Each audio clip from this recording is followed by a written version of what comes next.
we're in the midst of winter, and today I'm joined by Health and Safety Supervisor at the City of Cornwall, Tommy Sauve, as well as the Supervisor of Road Maintenance, Paul Rochon.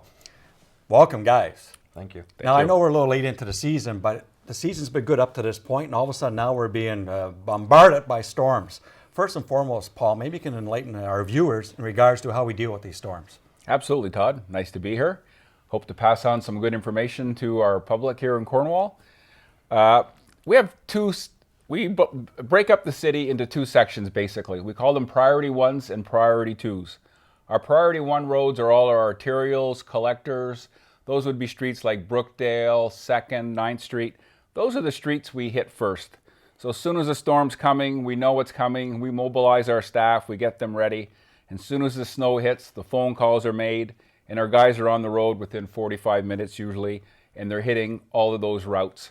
We have 8 routes in the Priority 1 areas, so we have 5 contractors out and 3 city trucks hitting those areas, either plowing, salting, whatever the event is taking place. That's how we address it.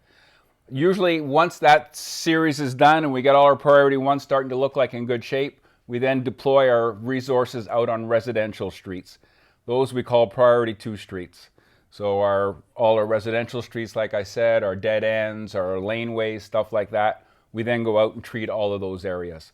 So really, the way the streets are clear, it has really nothing to do with tax base, how much taxes you pay, anything like that. It's all due to the rating of the road. There's 5 classifications of roads. They go from actually Class 1 to Class 5. A Class 1 road would be our 400 series roads. That's your 401s, 417s. We in the City of Cornwall aren't responsible for any Class 1 roads. It's Class 2s to Class 5s. So Class 2s and 3s, we bundle those up in our Priority 1 routes, and the remaining runs are all part of our Priority 2 runs. So it's an extensive effort, Todd, once the snow starts, but our crews are all well-trained, well-versed in this, so we pretty much can handle anything that Mother Nature throws at us. Now, before we get to Mother Nature, Tommy, being the Health, Safety, and Training Officer with the City of Cornwall, when the storms do arise, what are we looking for, and what's some of the decisions made that says we have to go out and actually clean that road?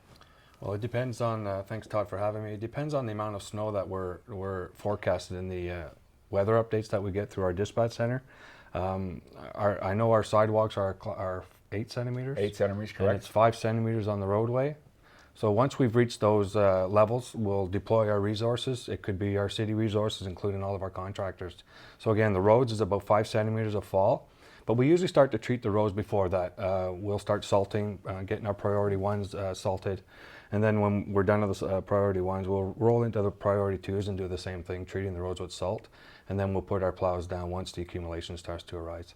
Tommy, if people were listening today in regards to how we could help our crews throughout the winter to maintain our road maintenance, what would you be suggesting to them? One of the biggest concerns we have, Todd, is catch basins. So when we go the weather that we've had lately, it's cold, it's warm, it's raining, it's snowing. We're getting a lot of floods within the city. So one of the things we'd like to put out there is any of the catch basins that are around your home area, it would be a real pleasure if you can get out and remove that snow from the catch basins to allow the water to drain. Paul, also a lot of calls you probably get is, my street has not been done yet. You refer to Class 1s, Class 2s. Sure.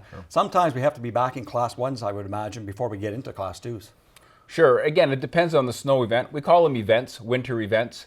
If we only have so many resources, obviously. We have 22 runs set up in the city. As I mentioned before, our 8 main runs are our Priority 1s. The remaining of the runs are all Priority 2s. There's only so much equipment, so much manpower. Obviously, we have our priority is on our Priority 1 routes.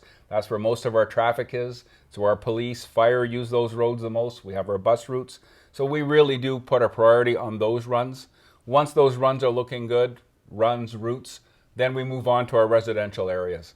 So we have, our triggers are a lot more forgiving for residential. Obviously, there's a lot less traffic.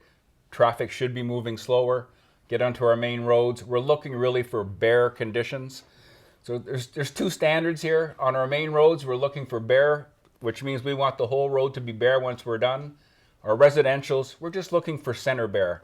So the center of the road, you will see the asphalt. The rest of the road, there would be some snow remaining, but that's the standard we deal with.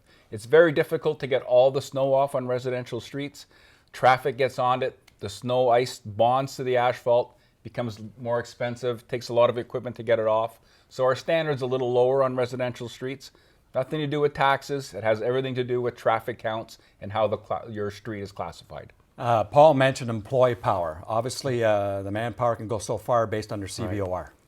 Well, CVOR is a commercial vehicle operator registration, and we're all commercial drivers, which is a DZ license under the Ministry of Transport. And there are hours of service that they have to follow, which is in the CVOR, and we run on a 7-day, 70-hour work cycle. And there are exceptions to the rule, i.e. if there's an emergency, if there's disasters, if Paul declares the roads emergency use. So we'll utilize and prioritize all of our workers, including our contractors, as best we can. But what ends up happening is we will run out of resources, meaning drivers are tapped out of hours. So what we'll do is we'll go through our rosters and continue to do the call out.